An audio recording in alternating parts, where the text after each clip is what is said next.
Oi, gente! E aí, como vocês estão? Sejam bem-vindos a mais um episódio do Decide Dar Certo. Bom, tem gente que decide migrar para a Austrália e já sabe o que quer, então planeja, se organiza e vem. Mas tem outras que decidem vir para cá só para turistar. E aí, quando chega aqui, encontra o que estava esperando uma vida inteira.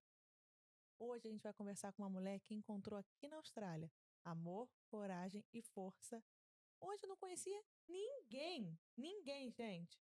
E olha que ainda teve que romper com uma vida que não cabia mais lá no Brasil. Então, se você está longe do Brasil e aí se pergunta, putz, será que eu fiz a escolha certa? Fica aqui com a gente. Talvez esse episódio te ajude de alguma forma. Andréia, muito obrigada por ter vindo, aceitar meu convite. Me caça, sucaça. Esse é meu cachorro Alfredo. Oi. Alfredinho, vem aqui, meu filho. Participando também.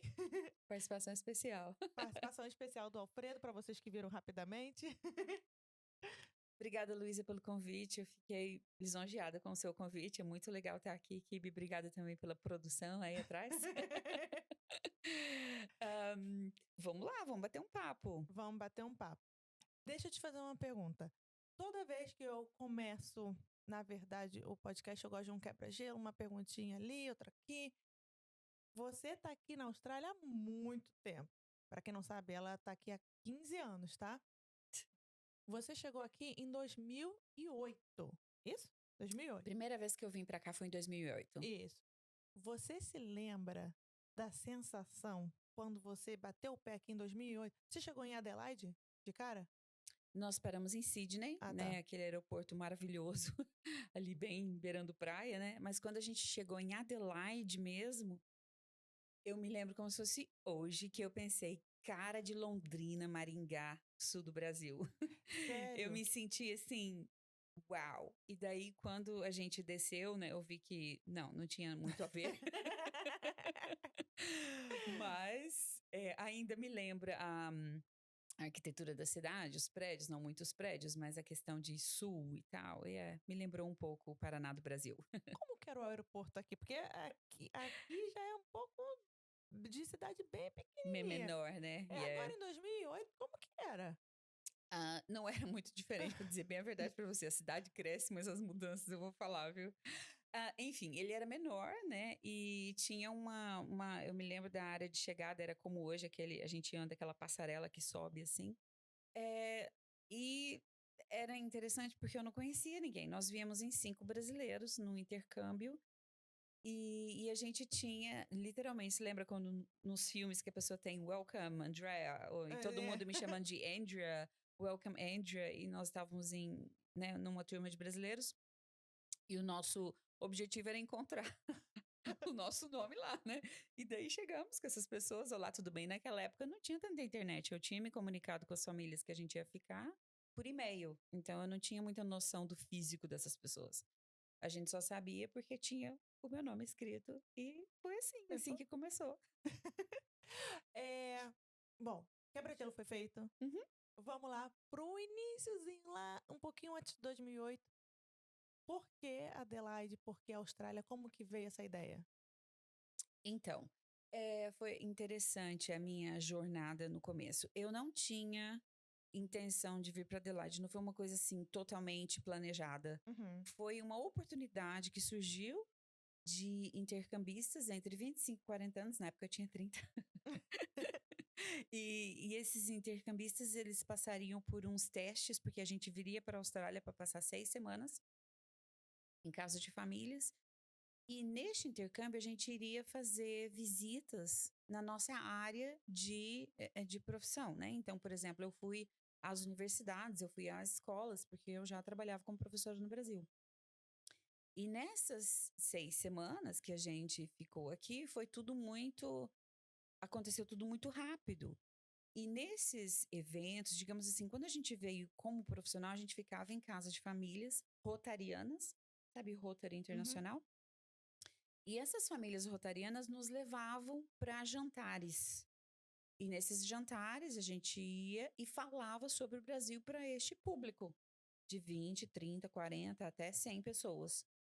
E nesses jantares a gente falava tudo em inglês. Então, um dos requisitos de ser selecionado para esse intercâmbio era que a gente já tivesse o inglês Era pago fluente. esse intercâmbio? Esse Era... intercâmbio a gente não pagou, a Ah, gente tá. pagava só pelo passaporte e visto, Uhum. e toda a estadia, passagem e despesas, eles bancaram pra Nossa, gente. bacana esse Foi muito programa. legal. Hoje em dia ele não existe mais, porém foi uma oportunidade que eu tive e nós éramos mais ou menos 500 a 600 candidatos na primeira fase. Foram 5 fases até a gente ser pré-selecionado, selecionado, selecionado, até na última entrevista, que eu me lembro até hoje também, que uma das pessoas, eles fazem tipo uma banca. Tinha mais ou menos umas 10 pessoas me entrevistando. Eu fui a última a ser entrevistada. Já tinham umas 100 pessoas sido entrevistadas naquele dia.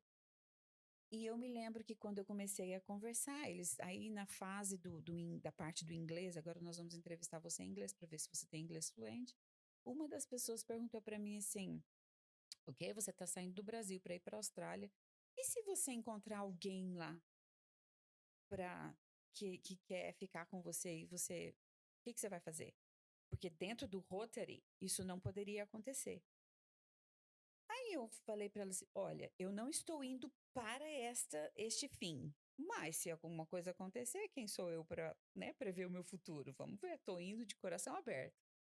E foi interessante que no jantar de boas-vindas, Boas-vindas. não tinha uma semana que eu estava em Adelaide. Deixa eu abrir um parêntese aqui. Adelaide, a gente já sabe, né? A gente que vem do Brasil sabe que é uma cidade que tem pessoas mais velhas. Uhum. O Rotary de South Australia, acho que o mais jovem já tinha 55, 60 anos. Hoje eu acho novo, porque eu já tô chegando lá, né? Mas nessa época eu tinha meus 30, então eu achava que todo mundo em volta do Rotary era mais velho.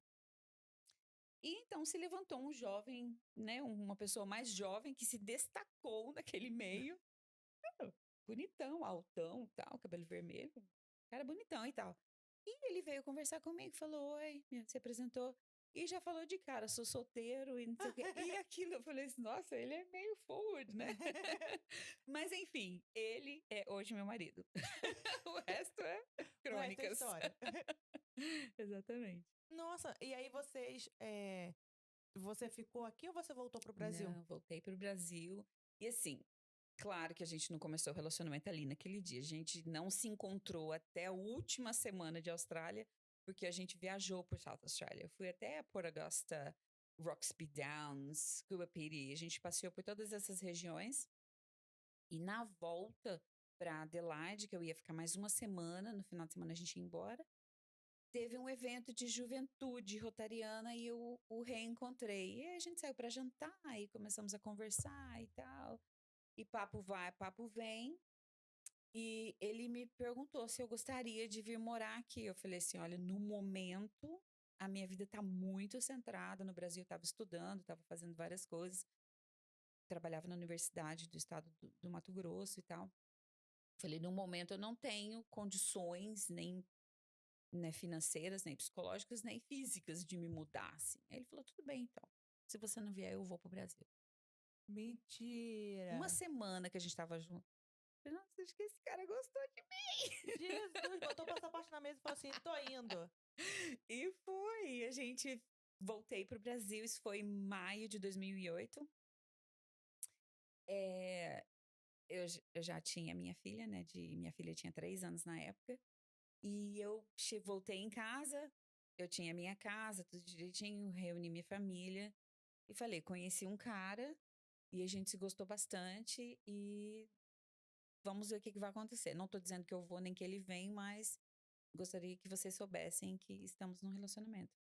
E nós nos relacionamos de maio até dezembro por Skype. Todos os dias a gente se falava. Por Todos Skype, os dias. meu Naquela Deus. época não tinha É, ainda, né? WhatsApp, Não nada tinha disso. WhatsApp, não tinha muita coisa. E a gente se falava pelo Skype. E, né, conversa vai, conversa vem. Eu decidi vir pra cá. Pra tentar, né? Realmente vir independente dos meus colegas e tal. Ele falou: não, então você vem, eu vou arrumar uma casa pra gente morar. E então eu deixei a minha filha com os meus pais, a gente organizou guarda e tudo, né? Sim. Para os meus pais ficarem com ela. E eu vim para cá. E a gente morava numa casa e tal. Um mês que eu estava na Austrália, eu me lembro que teve um luau brasileiro. Eu não conhecia muitos brasileiros nessa época. Teve um luau na West Beach. E a gente foi até lá. Lá foi onde eu conheci vários brasileiros. Não tinham muitos brasileiros ainda na época aqui, mas tinha bastante. Uma galerinha Eu tinha até uns 5. organizada.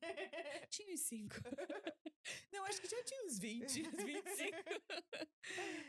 E neste luau, ele se ajoelha na minha frente, me pede em casamento. Gente. Foi tudo muito rápido. E eu falei, eu falei pra ele, como assim? Não tem ninguém aqui? Porque a gente tava andando assim na praia. Ele, quer casar comigo ou não? Você vai responder ele lá de joelhos, né? Daí eu falei, quero. E daí, quando a gente voltou à realidade, isso era janeiro, né, de 2009, eu tinha visto até 6 meses. Tinha visto de Você veio com turista. visto de turista, Vim com então. visto de turista. Aham. E nessa época, tudo era muito diferente. Não tinha tanta informação, não sabia o que fazer. Minha filha do outro lado do mundo, porque na verdade não quis trazê-la justamente por isso. Muita exposição, eu sozinha, não conhecia ninguém.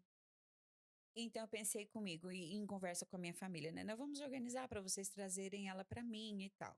Mas no fundo, a gente acabou descobrindo que não haveria essa possibilidade. Eu teria que voltar para o Brasil, eu teria que ir atrás dessa, né, da papelada toda. Não tinha Partner Visa naquela época? Eu ainda não, porque tinha Partner Visa, sim. Mas quando eu aplicasse pelo Partner Visa, eu teria que incluí-la. E assim, era um pouquinho mais complicado, porque eu teria que ter a justiça brasileira ao meu lado e também a assinatura Do do pai pai. biológico, Entendi. coisa que eu não tive porque a gente perdeu o contato há muitos anos atrás.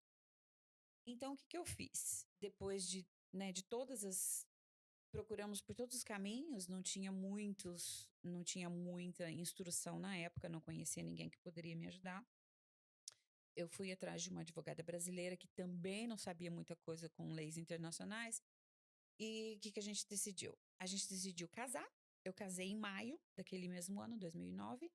E daí, com um mês de casada, eu vi que todas as minhas portas estavam fechadas. Eu peguei e voltei para o Brasil. Deixei meu marido aqui e voltei para o Brasil. Lá Portas no, fechadas, você diz de emprego. Não, de trazer minha Ah, tá. filha. Precisava trazer minha filha e não tinha muita coisa para. Mesmo como eu estava no visto de turista, eu também não trabalhava. Mas eu voluntariava numa escola. E isso me deu, assim, uma grande ideia, uma visão muito grande de que eu conseguiria entrar no mercado de trabalho, assim, com facilidade. Só que enquanto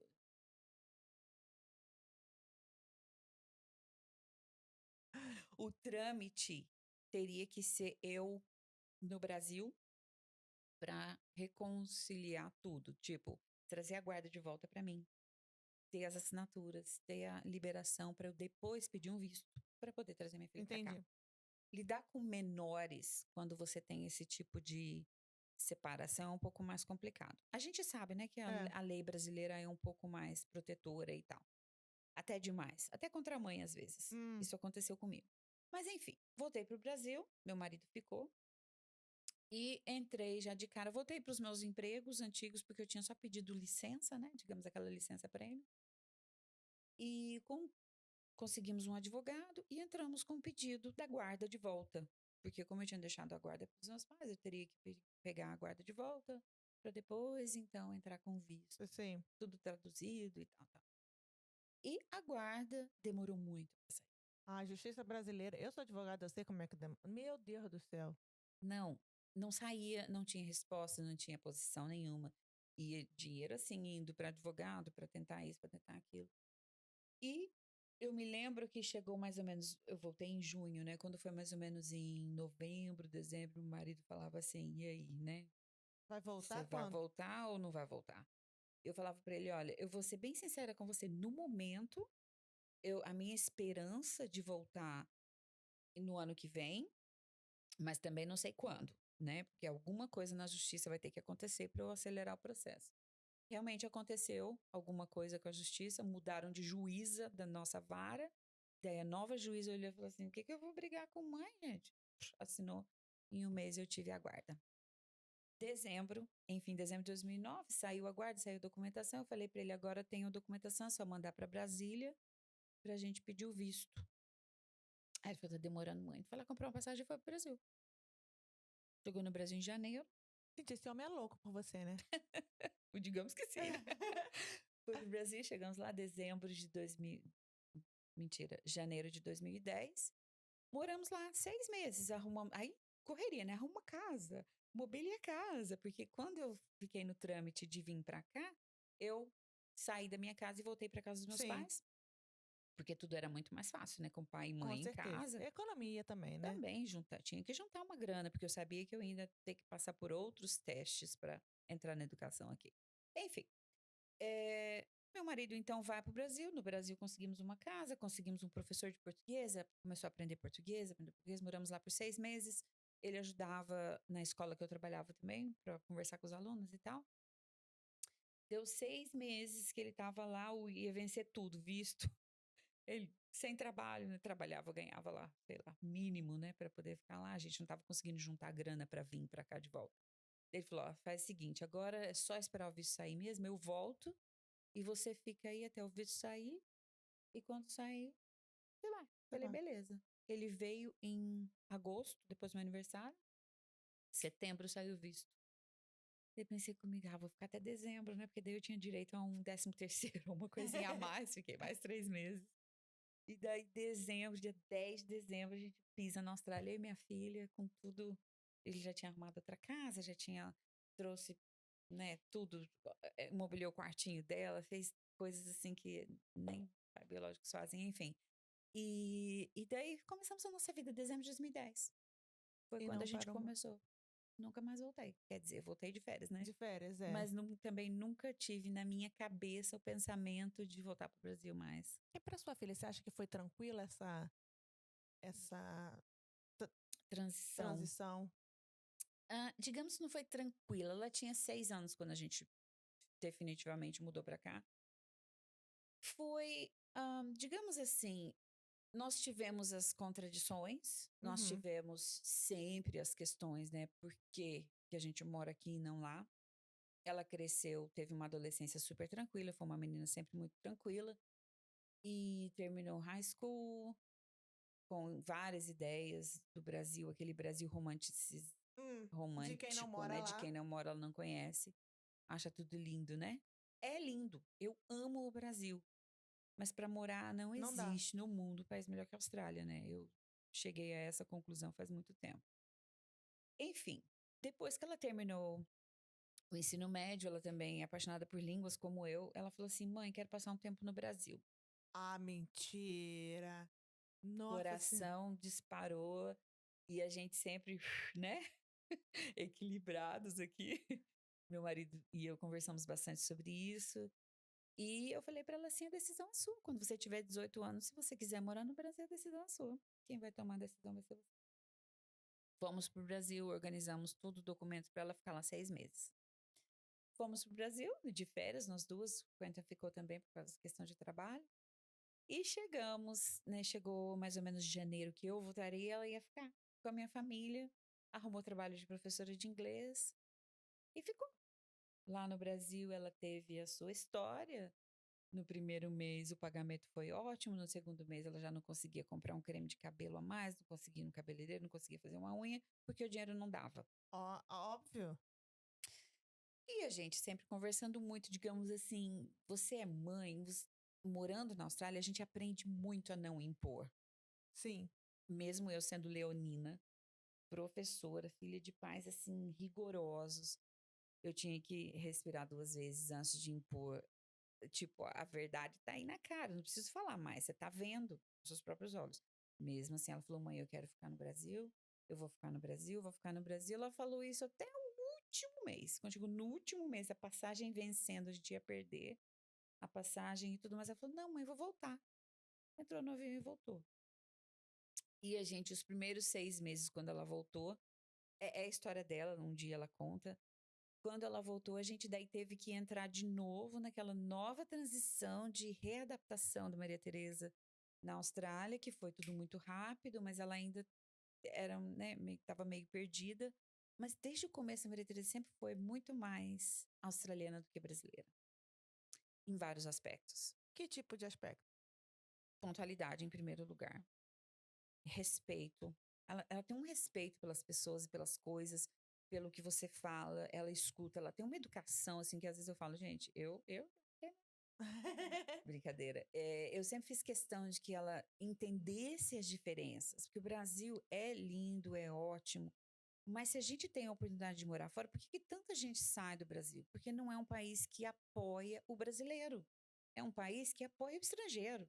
Sim. Você vai lá, meu marido era tratado como um rei, sabe? Era coisa assim, até hoje. Ele entra com um papelzinho no Brasil.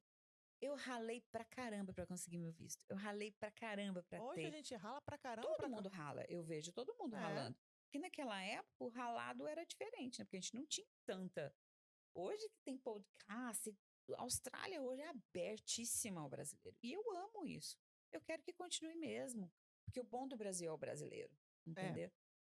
Mas enfim, ela voltou e se readaptou. E às vezes as pessoas perguntam: "E aí, Maria Tereza, como foi sua experiência de Brasil?" Isso foi em 2023. Não faz tanto Não tempo. faz tanto tempo, 3 anos atrás. Exatamente.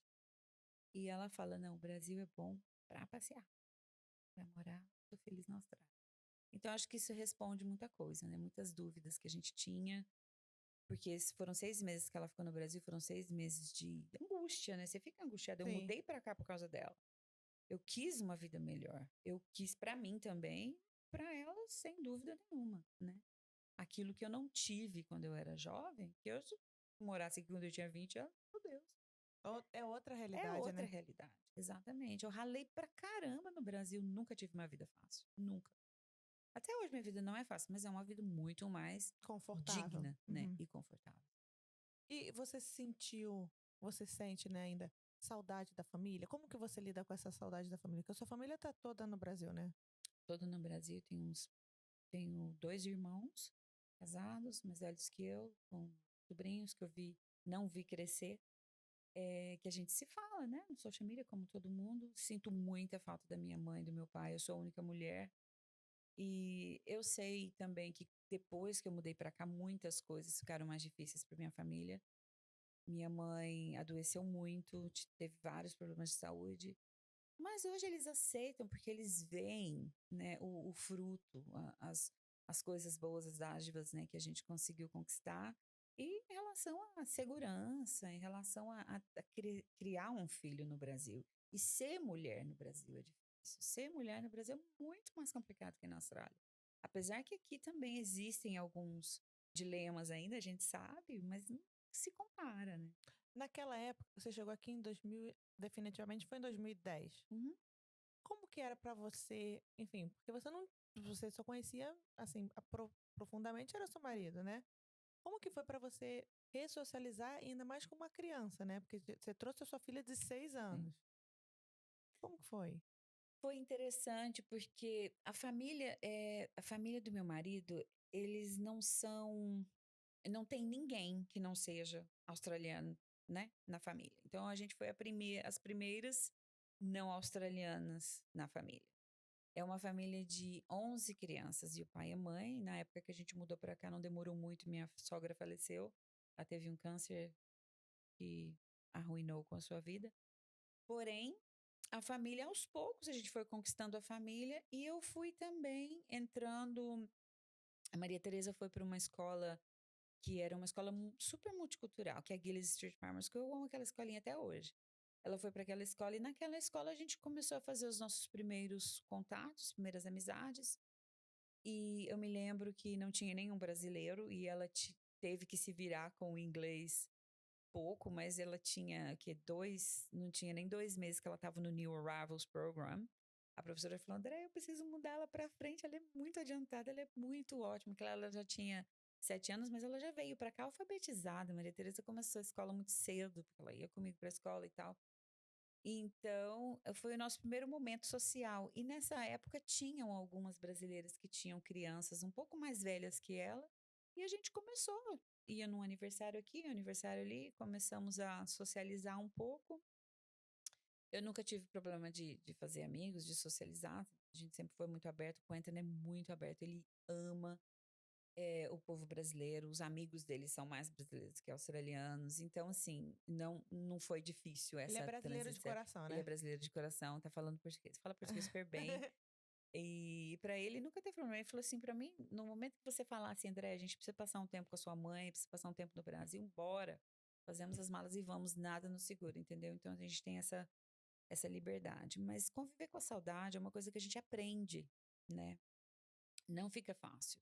Eu ainda tenho os meus dias de melancolia, os meus dias de muitas saudades. Eu escuto a minha música, choro, ligo para minha mãe. E a gente tem uma data de se falar. A gente se fala todos os domingos de manhã. Ela fala: minha filha, eu falo mais com você do que seus irmãos que moram aqui. Então são coisas assim que, sabe, que engrandecem o meu relacionamento. Talvez a gente tenha um relacionamento muito melhor do que se eu Estivesse morasse lá, morando porque a lá. gente é bem durona as duas, sabe? Mas assim, convivo com a saudade, nunca passa, nunca vai ser menor. Perdi contato com muitas pessoas da minha família, primos, que eu não falo com tanta constância, né? Mas quando eu tô no Brasil, a gente se vê, se visita e a vida continua, Mas a né? vida continua. Para Maria Tereza, você acha que foi é, diferente? Porque assim, é, eu tô tentando fazer uma comparação para mim. Uhum. Porque, bom, agora minha família tá aqui e tá Delícia. sendo uma delícia, assim, ter minha família aqui, curtir. O Lucas tá super apegado à minha família. Hum, Tá super, super, super. E eu fico pensando, poxa, daqui a 2 semanas eles vão embora. hum. Como que vai ser pro Lucas essa distância, sabe? Porque É, é difícil. Pra desprendimento. gente que é adulto, né, já é difícil. Você imagina pra ele, que é uma criança de vai fazer 2 anos. Então, assim, é complicado. Então, eu É, fico é. pensando, gente, pra Maria Tereza, como que foi essa distância da família? Tudo bem que tinha 6 anos, que já tem uma compreensão um pouco maior, mas mesmo assim, Hum, você acha que ela passou por um momento muito com difícil? certeza. Sabe que quando antes da gente ver, assim, eu tive que cortar bastante detalhes da história, porque senão ficaria uma coisa muito longa. E na verdade eu tô escrevendo um livro, tá? Porque Ah, que meu legal! pré e pós, eu acho que tem muita coisa muito legal que que sirva mesmo de aprendizado, porque eu acho que ninguém reserva para si a verdade, mas cada um tem a sua história. Sim. E assim, pra gente, quando a Maria Teresa sempre foi muito ligada aos meus pais. Então, na época que eu tomei a decisão de vir pra cá, em todos os momentos ela sabia: "Filha, isso que tá acontecendo", mesmo sendo uma criança, quando o Quentin foi para o Brasil, ela já o conhecia pelo Skype, já sabia nome, já sabia tudo. E tipo, era papai, é a figura de papai que ela sempre teve. E assim, a gente fez um acompanhamento psicológico, nós Uhum. fizemos um pré-assessment, digamos assim, para Sim. ver como seria a Maria Teresa em relação a esse desprendimento da família e tal. E foi tudo muito bem. A gente teve assistência no Brasil, né, de uma psicóloga e uma assistente social que nos ajudou a navegar essas questões, né, o desprendimento, a não ter a família perto, transferir esses sentimentos e viver uma unidade só nós três. Foi foi um dos nossos, Sim. digamos assim, vamos fazer isso como nossa missão. Nós somos uma família pequena, Uhum. mas nós somos uma família que um é a pedra, Sim. digamos assim, do outro. E tivemos uns momentos no começo, meus pais já vieram para cá 2 vezes. Foram momentos maravilhosos, foram momentos ótimos. Mas eu acho que ela sempre entendeu e amadureceu em relação a isso, a não viver perto e se lamentando do que ficou, mas olhar para frente, coisas que, né, que a gente traz para a família, não estando perto fisicamente da família. É porque é difícil, né? É difícil. É difícil, É com difícil. certeza é difícil. E durante esses, vou botar 16 anos, porque 16 anos, assim, que você veio de vez, né? Uhum. Teve algum momento, assim, que você, marcante, que você, putz, esse dia aqui, sei lá, talvez três momentos, eu não sei, porque tem sempre um momento que fica na sua memória, assim, que você vai sempre lembrar como um momento que você daria tudo, um braço, sei lá, um braço pra estar lá no Brasil, pra estar perto da sua família. Uhum. Eu tive alguns momentos que foram alguns momentos mais, assim, digamos assim, desafiadores, né, que foram os momentos onde minha mãe teve que entrar em sala de cirurgia, eh, e eu sei que se eu estivesse lá, teria sido a experiência teria sido menos traumática para ela, mas eu não estava lá. E, enfim, foi um dos momentos que eu senti assim: "Puxa, né, se eu estivesse lá, teria sido diferente". Teve também um momento que a gente teve um conflito com o meu irmão mais velho, que passou por vários problemas no casamento. Eu também não estava lá. A gente sempre foi muito de confinar um com o outro, mesmo pela diferença de idade, assim, e a gente, né, ele sempre foi um cara muito, muito aberto, muito cabeça, assim. E sempre, a minha família sempre favoreceu a ideia de eu vir para a Austrália. Nossa, quando eu falei para eles que eu viria, a única coisa foi: "Cuidado, faça boas escolhas, mas se esse é o caminho que você quer seguir, minha irmã", sabe, sempre, sempre, até meus pais também nunca foram assim: "Mas você vai deixar a gente?", nunca tivemos esse drama. Nunca. Não, eles sempre falaram: "Filha, você vai porque a sua vida vai ser melhor". E foi Foi profético. e você já tá aqui já tem um tempo e você tem essa conexão toda com a sua família. Como que foi passar a pandemia aqui, longe da família, seus pais, sua mãe, como você falou, teve esses problemas de saúde. Como que foi para você? Foi interessante, bom que você tocou nesse assunto, eu tinha até esquecido que eu ia falar isso também.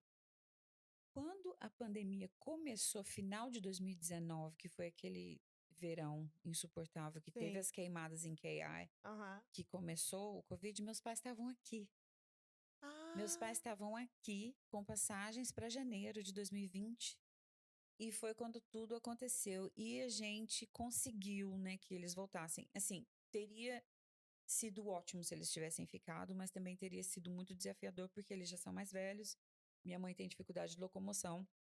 Eu tenho certeza que teria sido diferente, mas a gente estava de portas abertas. Eu sei que quando eles foram, que eles chegaram no Brasil, uma semana depois os aeroportos aqui da Austrália fecharam. E eu me lembro que dentro de mim eu tive aquela agonia. Será que essa foi a última vez que eu vi meus pais?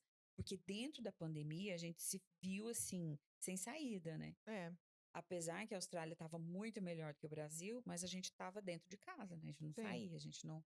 Apesar que, como professora, minha vida continuou praticamente a mesma. A gente dava aula, tinha gente, tinha tudo. Mas eu me lembro que deu aquele sentimento de quando que eu vou ver minha família de novo. E eu tive Covid 3 vezes, então aquilo me deu um pânico ainda maior de Durante a pensar. pandemia que você teve Durante a Covid? pandemia, eu tive Covid 3 vezes. Chegou aí para o E hospital, não? não cheguei, não, Ah, não que bom. tive assim, eu tive muita falta de ar, falta de, né, aquela palpitação no coração e o pós-Covid também longo, recuperação complicada, mas assim, o mais difícil para mim era pensar que será que eu vou conseguir voltar para o Brasil e ver minha família? Eu acho que foi o que todo mundo tinha Todo em mente, né, mas em momento nenhum eu, digamos assim, depois que passou, eu acho que foi aquele alívio, me lembro com gratidão, que foi um momento da gente pensar: "Puxa vida, ninguém é eterno, né". ninguém é eterno. Porque foi um momento muito tenso, assim. Eu Em falo todos os sempre em aspectos. todas as entrevistas que aqui em Adelaide a gente não sofreu, acho que um terço do que o Uhum, mundo sofreu. hum. E eu digo mundo, inclusive Melbourne, Sydney. Aqui em É, Adelaide foi bem foi mais, bem mais mais ameno, tranquilo. né? Assim, foi bem tranquilo. Foi. Eu era babá nessa época e ela ia para a escola realmente. Você tocou num assunto que é interessante, porque as aulas continuavam sendo presenciais durante a pandemia, né? Sim, para algumas crianças sim. O que a gente tem que pensar é que no nosso meio, os nossos filhos estão seguros, mas foi uma época de muita descoberta, né, de famílias que estavam passando por muitas dificuldades, crianças que não tinham o que comer em casa. Aqui na Austrália a gente descobre também essas coisas. Então, a escola é o único ponto seguro de certas crianças. Então, a gente manteve as portas abertas e eu trabalhei todos os dias. Física, com máscara, como Com é que com máscara, máscara? com máscara, eram poucas crianças que vinham. A gente tinha o multimídia, nem sei, esqueci como falar. Multimídia, É multimídia, multimídia mesmo, né? Uhum. Que era aula presencial e a câmera acontecendo. Então, aqueles que não vinham acompanhavam tudo de casa. E como a gente é high school, de 7 a 12, ano 7 a 12, tinham muitas crianças de middle school, de ano 7 a 9, né, digamos assim, entre 12 e 15 anos, que vinham para a escola todos os dias. Já que a gente está conversando um pouquinho sobre sua fase como sua profissão, como que foi a transição? Lá no Brasil você dava aula na faculdade, Eu era professora de inglês, sempre fui professora de inglês. sempre. Uhum. E aí quando você veio para cá, você como que você entrou no ramo? Eu sempre tive comigo que eu conseguiria continuar minha profissão aqui no Brasil, não ia ter que me reinventar. Porque, como eu disse no começo, né, eu já tinha um inglês assim até legal, e por ser professora de inglês no Brasil, então quando eu vim para cá, existe uma organização que se chama eh, Teachers Registration Board. Essa organização olha os seus documentos, todas as suas seus certificados e te diz: você precisa fazer isso, sete, para você reconhecer sua profissão aqui. Aham. E quando eu entrei em contato com eles, eles me mandaram uma carta dizendo que eu precisava só de um teste de inglês, era o IELTS, que eu precisava fazer acadêmico, que eu tinha o geral, Uhum. e tirar 8 em todas as categorias, e eu conseguiria meu registro para ser professora. E eu fiz. No primeiro eu não passei, passei no segundo. Assim que eu consegui a minha nota de IELTS, saiu o meu registro de professora. Entrei numa sala de aula como relief teacher, né, que é professor substituto. Trabalhei o quê? Uns 2 meses como professora substituta. No ano seguinte, eu já consegui um contrato numa escola, trabalhar com refugiados, ensinando inglês como segunda língua. E é o que eu faço até hoje. Só estou numa escola diferente há 10 anos já. E nunca parei. Mas você sempre quis essa faixa etária de high school ou Sempre fui mais Hum. high school. Eu fiz bastante primary no Brasil. E aqui, como relief teacher, eu fazia mais em primary school. Mas eu sempre gostei de high school, E adolescente. você já dava aula no Brasil e veio dar aula aqui? Uhum. Tem como você fazer uma comparação rápida do que tipo, a diferença de ensino de um para o outro? Tem, vou tentar ser rapidinha, Porque porque é muita coisa. tudo é bem assim extenso. A educação brasileira australiana é bem diferente. Aham. Dentro de escolas australianas, a gente se sente um pouco mais. Eu não posso falar por todos os professores, mas pela minha experiência, eu sempre me senti muito segura como professora e senti que é uma profissão muito mais privilegiada do que no Brasil. Gosto muito de estar, né, nesse meio de educação. E a educação em si, high school, aqui começa no ano 7. Eles fazem 7, 8 e 9 como sendo escola média, né, digamos Aham. assim. E depois eles já têm umas opções, eles já começam a optar mais pelas áreas que eles têm mais interesse. E daí eles fazem o senior high school, que é 10, 11 e 12, já pensando naquilo que eles querem fazer no futuro. Ou mesmo se eles não querem ir para uma universidade, eles querem continuar estudando um TAFE course Aham. ou fazer um apprenticeship ou alguma coisa nesse sentido, eles já têm uma segurança em questão de saber mais ou menos os seus caminhos, né? Uhum. Eu acho que aqui existem oportunidades para você se descobrir mais, porque você é mais exposto a fazer opções um pouco mais cedo. Então, isso eu acho que te amadurece um pouco mais. Mas não é uma regra. Eu acho que cada um vê esse caminho de uma maneira diferente. Eu vejo como uma oportunidade, mas Não, com muitas certeza é uma pessoas veem oportunidade. um Não, isso desafio. muito me interessa, porque o Lucas está aí, eu preciso É, focar, tipo, saber como, para por onde exemplo, ir? para onde ir, que tipo de escola, porque aqui tem escola pública, tem escola privada e tem a católica também, né? Não tem batista, mas tem ou é religiosa, ou é Tem as independentes, tem as religiosas de certas religiões, tem escolas batistas, tem escolas católicas, tem escolas luteranas, tem de tudo um pouco. É que eles não falam no nome de Ah, tá. cara, entendeu? Você tem que meio que dar uma olhadinha, entrar no website talvez para descobrir. E tem outras que só se chamam de cristãs, outras que se chamam de Entendi. muçulmanas, outras que são públicas, outras. Tem de todas as Todas as que você religiões. imaginar. Tem. Entendi. A privada aqui são as mais caras, assim, são bem carinhas. Uhum. A pública, a pública tem uma taxa, né? Tem uma taxa que você paga por ano. É, Porque é diferente do Brasil, Varia um pouco. Nada é 100% de 100%. graça aqui na Uhum. Austrália, né? As escolas públicas, se eu não me engano, variam entre 800 e 2.000 dólares por ano Por ano. para as crianças que são residentes. E a católica. Então seria, tipo, talvez um rankzinho seria pública, Uhum. as religiosas e a privada? Seria mais ou menos Não, esse. as privadas são as religiosas. As privadas E são. daí tem as independentes também, né? Tipo, Mercedes College. Tem várias, tem muita escola aqui, né? Tem. Eu não conheço todas, não posso falar, assim, muita coisa sobre o ensino particular. Eu sou uma professora de escola pública, Sempre foi sempre escola fui de pública. escola pública. Sempre. Uhum. Acredito na educação pública da Austrália. Muito. Mas você que escolheu, sempre escolheu, tipo, não quero trabalhar na escola privada? Yes, Ah, eu tá. escolhi. Uhum. Eu escolhi porque quando você aplica, a aplicação é mais ou menos parecida. Eu fui para um lado onde eu me encaixava melhor, entendeu? Eu saí de uma escola trabalhando com refugiados, como eu falei antes, eu ensinava inglês como segunda língua, até surgir um convite nessa escola que hoje eu estou, e também trabalhando com inglês como segunda língua. Hoje eu sou líder dessa área na escola de literacy, que a gente chama, né? Que é a questão de letramento das Sim. crianças, dos adolescentes, entender, né?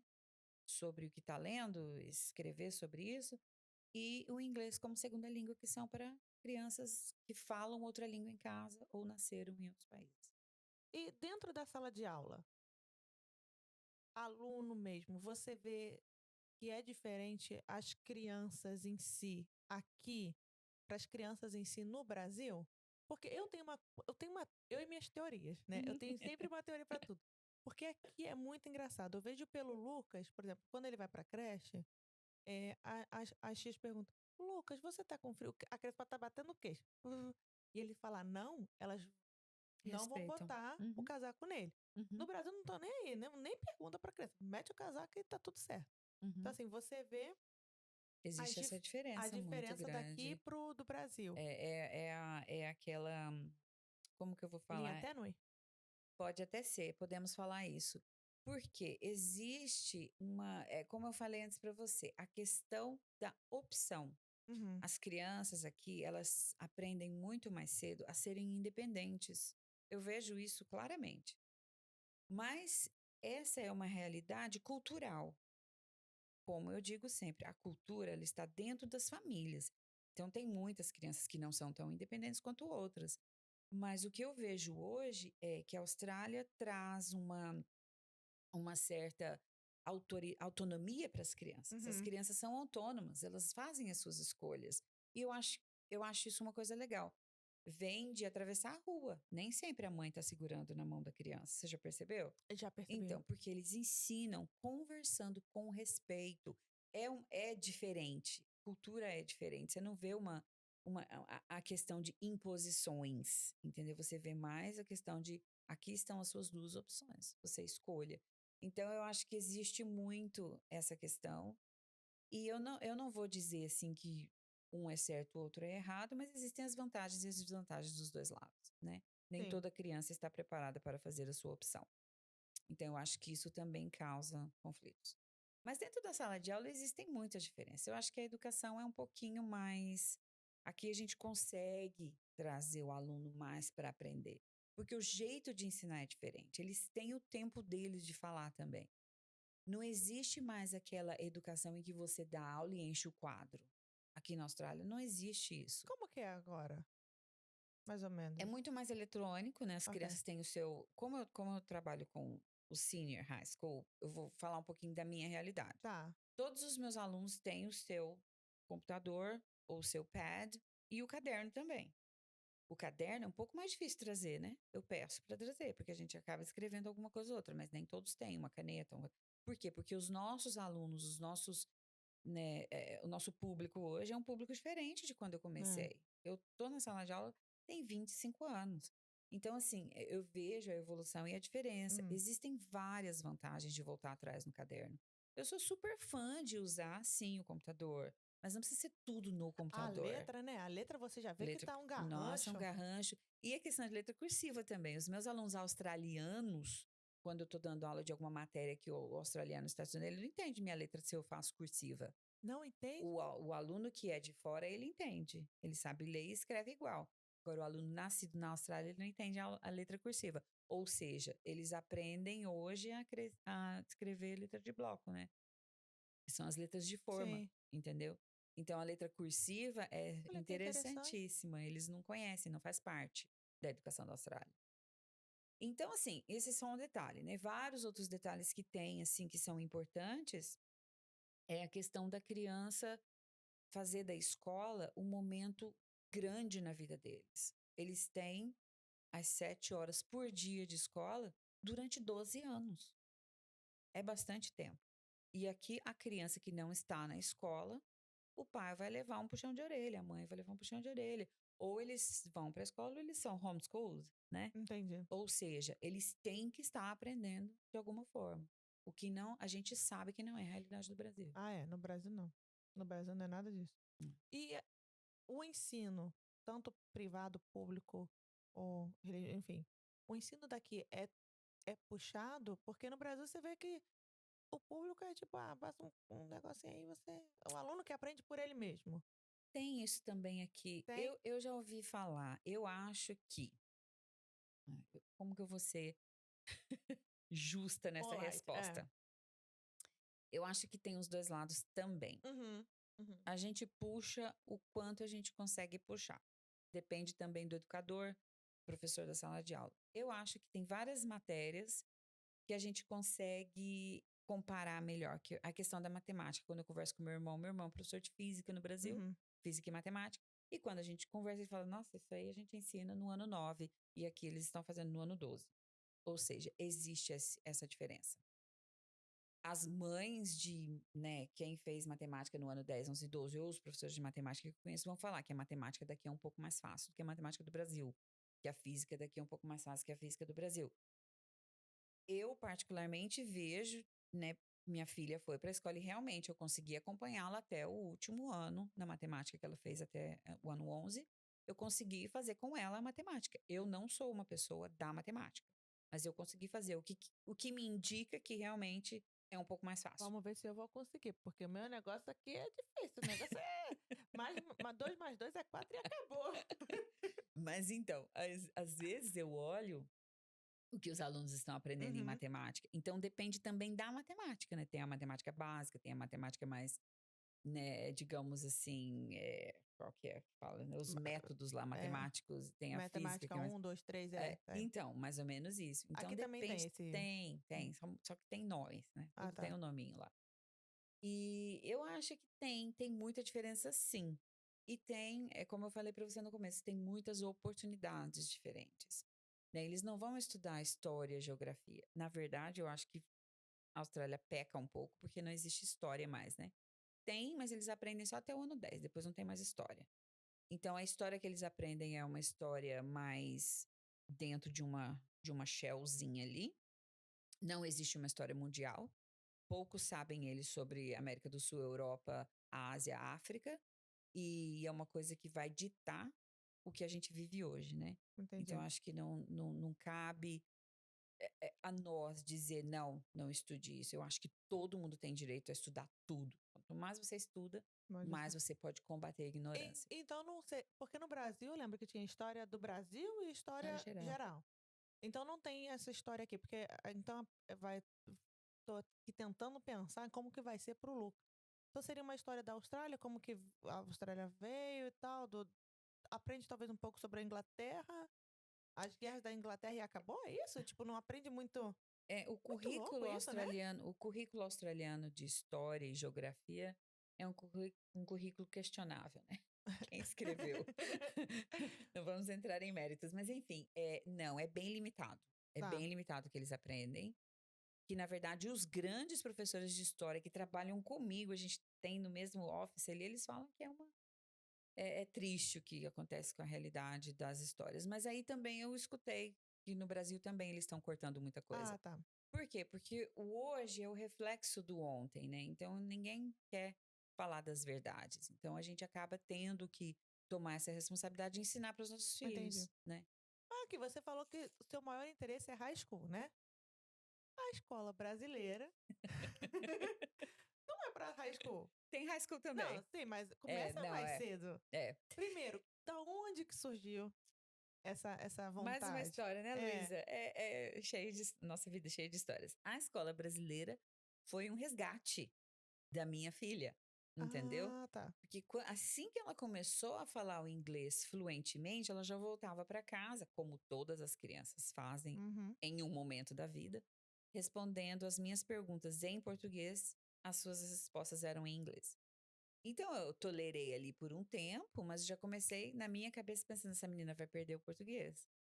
E nesse desespero, como eu já estava em sala de aula, já tinha todas as minhas licenças, pensei comigo, eu vou começar uma escola de português, uma escola brasileira, vamos ver o que acontece.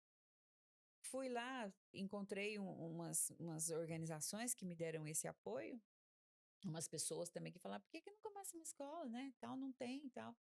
Falei, beleza, eu vou lá. E fui investigar, consegui uma sala de aula numa escola que é na Burnside Primary School, há 13 anos atrás, foi em 2012, olha isso. A primeira, A quando primeira começou? escola brasileira. E fui lá e abri uma sala de aula. Tínhamos 5 alunos. Porque naquela época não tinha uma comunidade brasileira tão grande igual é hoje, Não, né? não tinha muito brasileiro. Mas para os brasileiros que eu conhecia, eu falei: tô começando uma escola, tal, Uhum. tal, tal. Essas crianças, então, eram 2 brasileiras, a minha filha e mais uma brasileira, 3 portuguesas, Mentira, pô. europeias, querendo continuar o português. Eram 3 irmãs, que a mãe era apaixonada pela língua e tal. Eu sempre fui apaixonada pela língua brasileira. Quer dizer, eu gostaria que chamasse brasileira, mas ela chama língua portuguesa, né?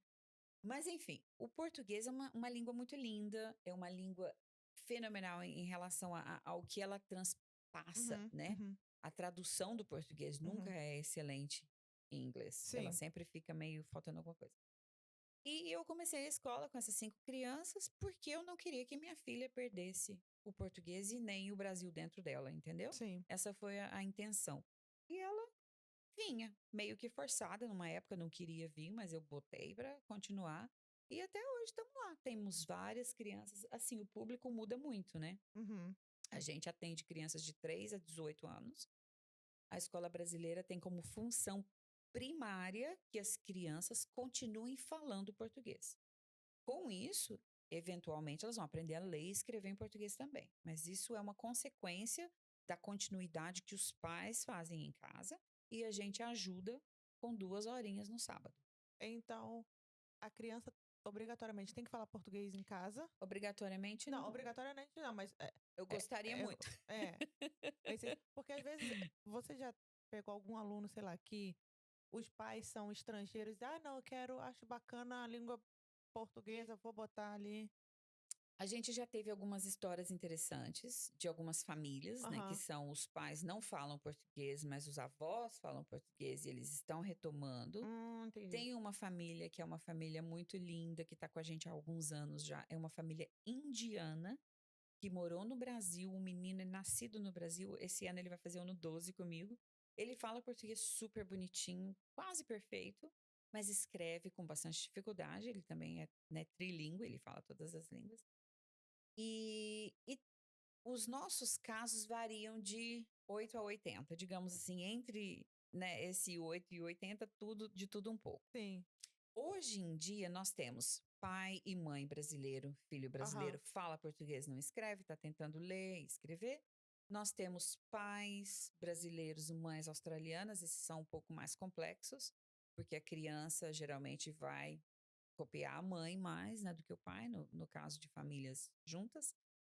Essas crianças talvez falem um pouco ou quase nada, mas entendem, conseguem ler e escrever alguma coisa, mas essas crianças têm mais dificuldade porque não continuam o português em casa. E temos as crianças de mães brasileiras e pais australianos, essas são joia. Geralmente as crianças vêm com um monte de português já, Tá. só para mesmo aperfeiçoar, continuar e aprender a ler e escrever. Você que veio com a Maria Tereza, o seu marido fala inglês.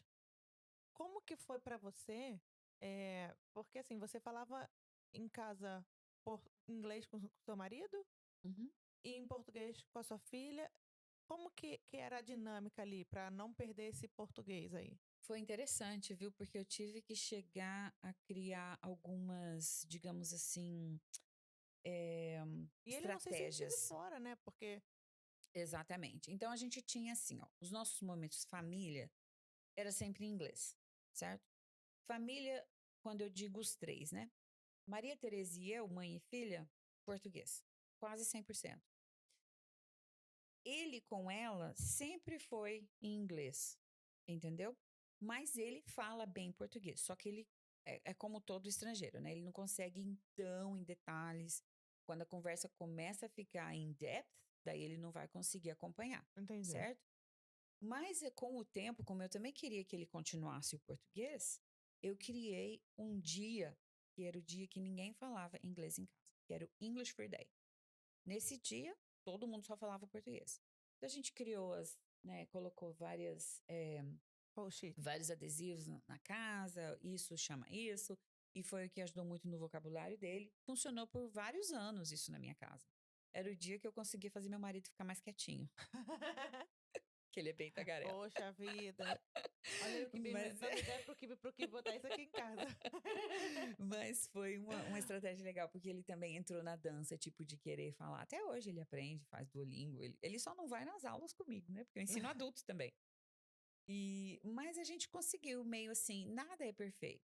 E a gente, às vezes, eu tava na família dele, e a gente ficava falando português, a família não gostava. Isso que eu ia te perguntar da família dele, né? Porque são 11 irmãos que você São falou. 11 irmãos, Tudo falando 10 inglês. vivos, todos falando inglês, e a gente lá, às vezes, falando português, e era uma coisa muito automática. Tô aqui falando inglês com você, viro pra ela, português com ela.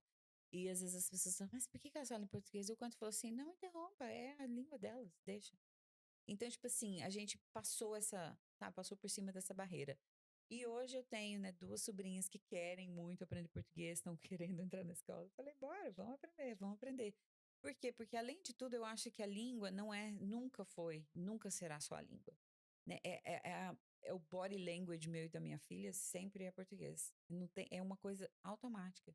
A gente até às vezes começa a falar em português e muda para o inglês e volta para o português, porque é uma coisa assim que acaba sendo. Sim. Eu trabalho com inglês, eu chego em casa com o meu cérebro todinho em inglês. Só que eu faço aquele esforço, né, para voltar, e às vezes eu falo uma palavra, filha, como é que fala isso? Acontece com todos nós, Todo certo? mundo.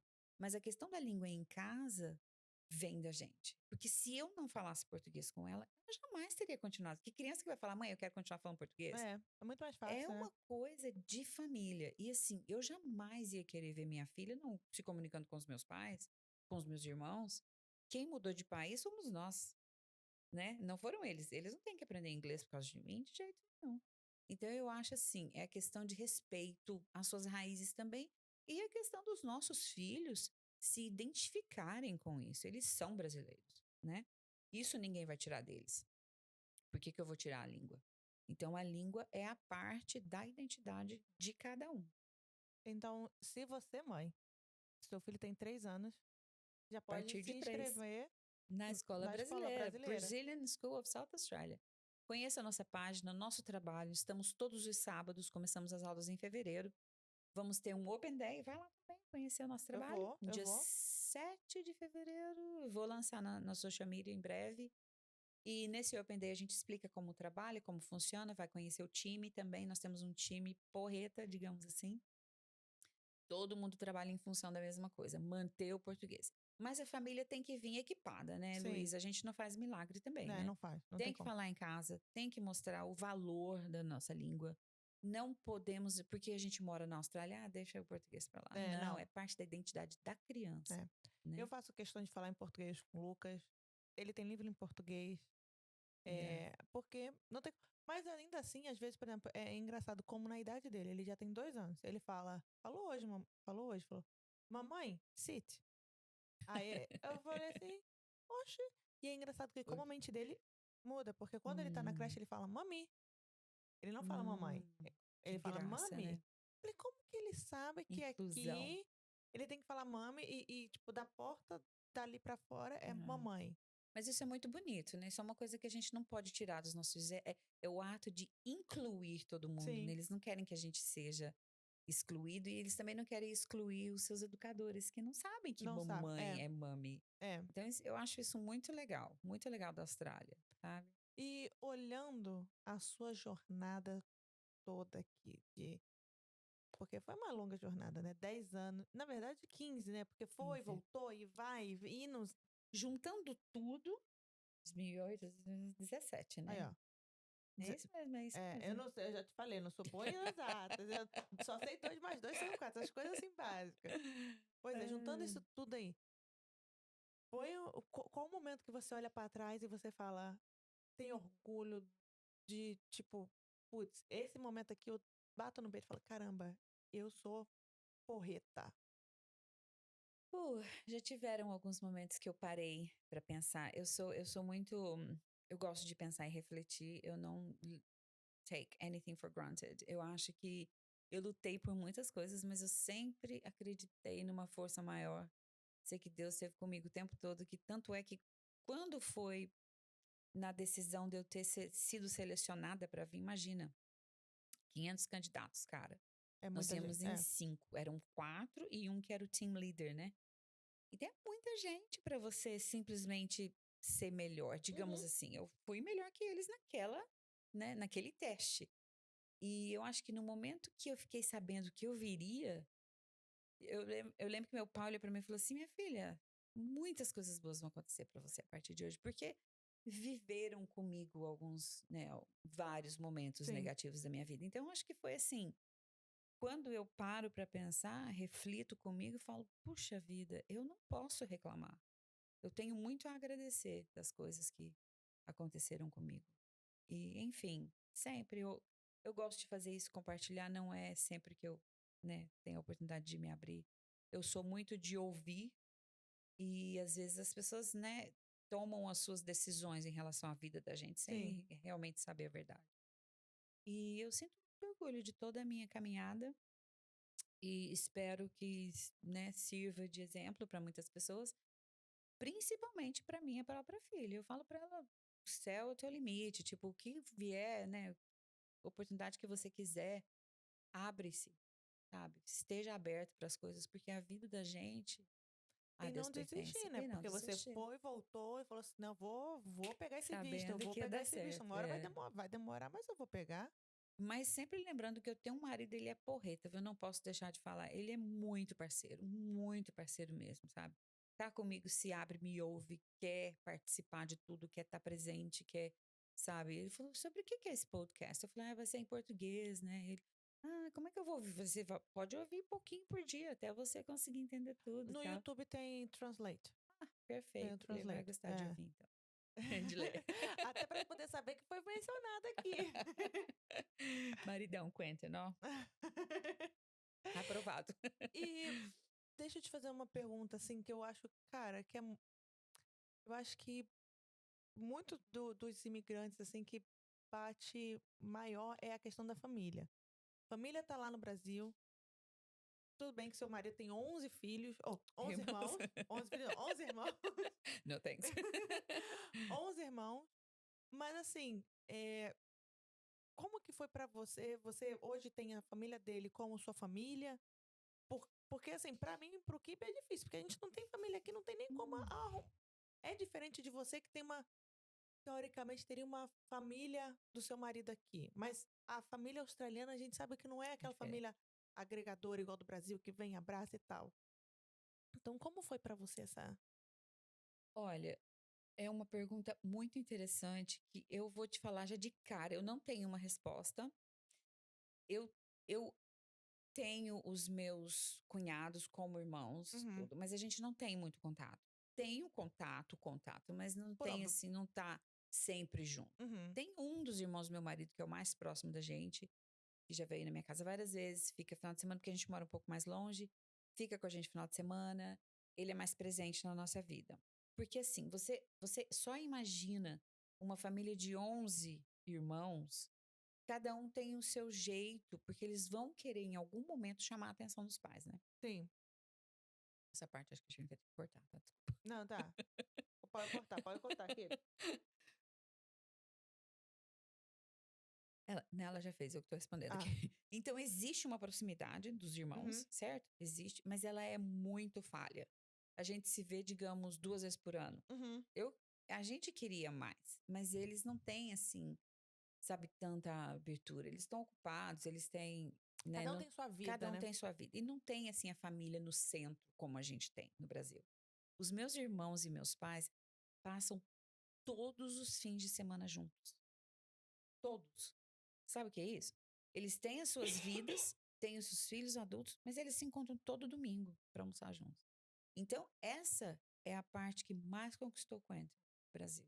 Ele ama isso. Ele aprendeu a fazer churrasco com meu pai, feijoada. Meu pai trata ele como filho. E essa questão de estar junto mesmo. É. E olha que nem fala a mesma língua, né?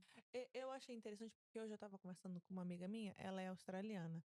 E aí eu tava falando, ela começou a namorar agora. Eu falei, poxa, e aí, como é que foi o Natal e tal? Ela, eu passei com a minha família, depois eu passei com meu namorado. Aí eu falei, e aí, como que foi conhecer e tal? Aí ela, a família dele é maravilhosa, nanã.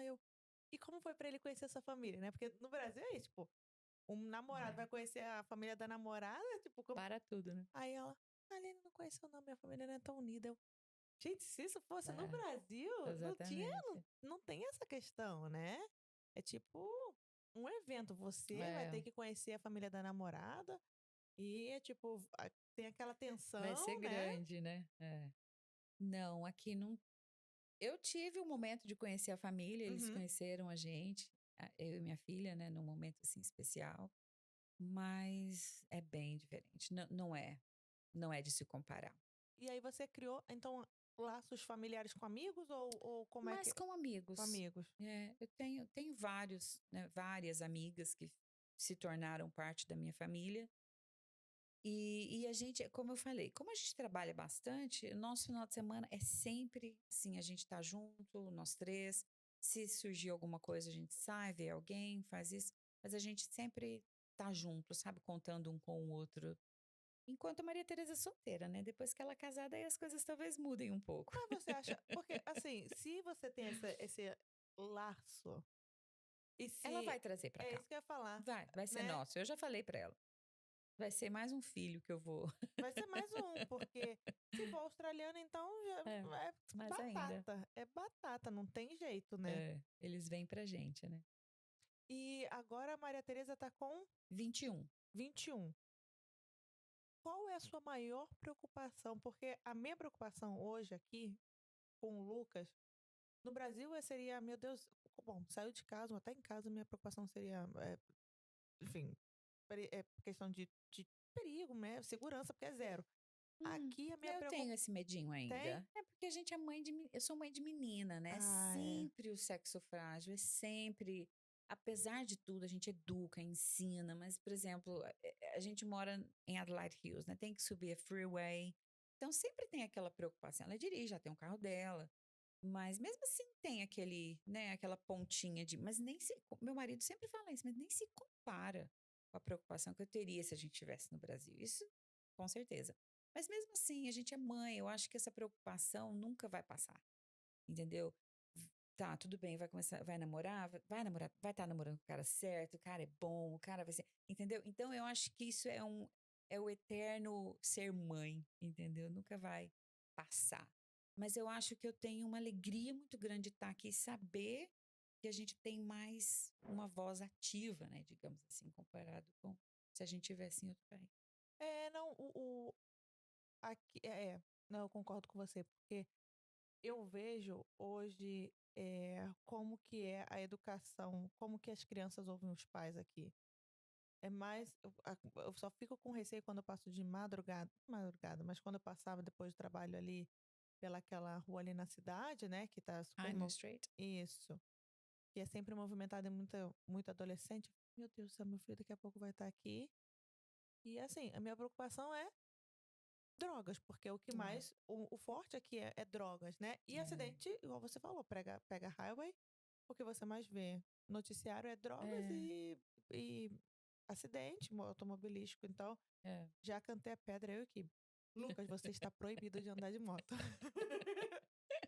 Moto jamais, assim. É. Existe uma diferença muito grande entre motos aqui, né? Né? O motorista não tem costume de moto aqui. Não No tem, Brasil, a gente é acostumado, né? Você para, eles ficam lá costurando. E é uma coisa que o meu marido falou desde o começo. Eu falei, seria ótimo ter uma moto aqui, muito mais barato, muito mais fácil, rápido nele. Nunca vou deixar você andar de moto aqui, porque eu tive moto um tempo no Brasil, né? Aqui ninguém respeita, ninguém sabe que existe motoqueiro. Não é igual no Brasil, que é tão grande, né? sim.